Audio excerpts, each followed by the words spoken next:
Hi guys! I'm here today to just talk to you for a second a little bit about how text influences illustration.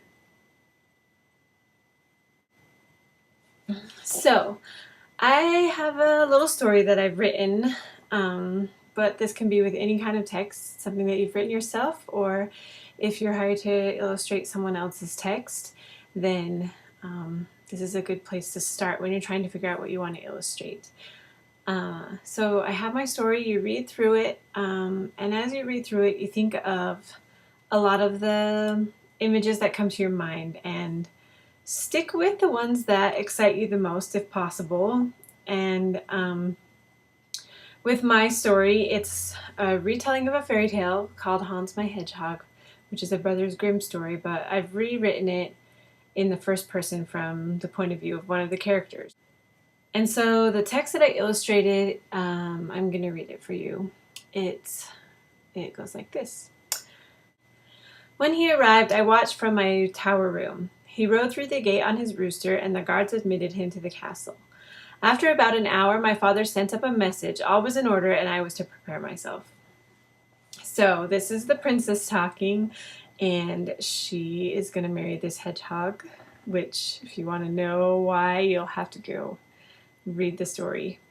But so that's the passage that I chose, and the story's not long, but some of the reasons I chose that passage is because I loved all of the images that were there, the hedgehog riding on the rooster and the guards, and even her vantage point. So once I decided that's what I was going to do, I started thumbnailing.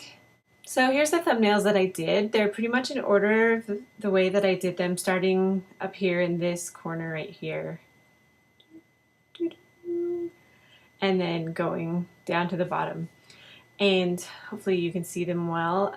I just started out kind of thinking like, you know, what the setting would be, the rooster and the hedgehog, you know, coming into town. And the girl is the one that's talking, so you have a couple thumbnails with her looking through the window, but those weren't really working for me.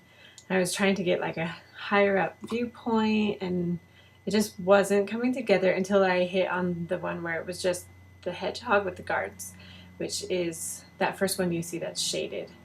And I liked that one a lot, but there were a couple things I felt like needed to work out to make it better. So the last few thumbnails are just different versions of the guards and the hedgehog. Well, the hedgehog coming through the gate on his rooster with the guards watching.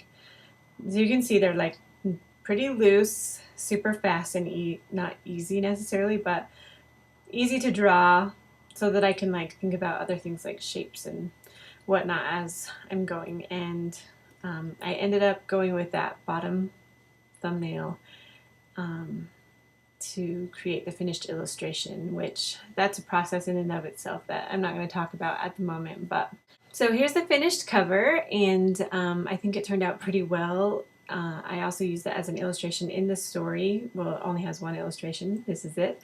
If you want to read the story, you can download it for free or read it online. I'll post the links for you to follow in the video comments, and I hope you found this video a little bit useful for you as you go about making your own illustrations or art of any kind. So, thanks for watching.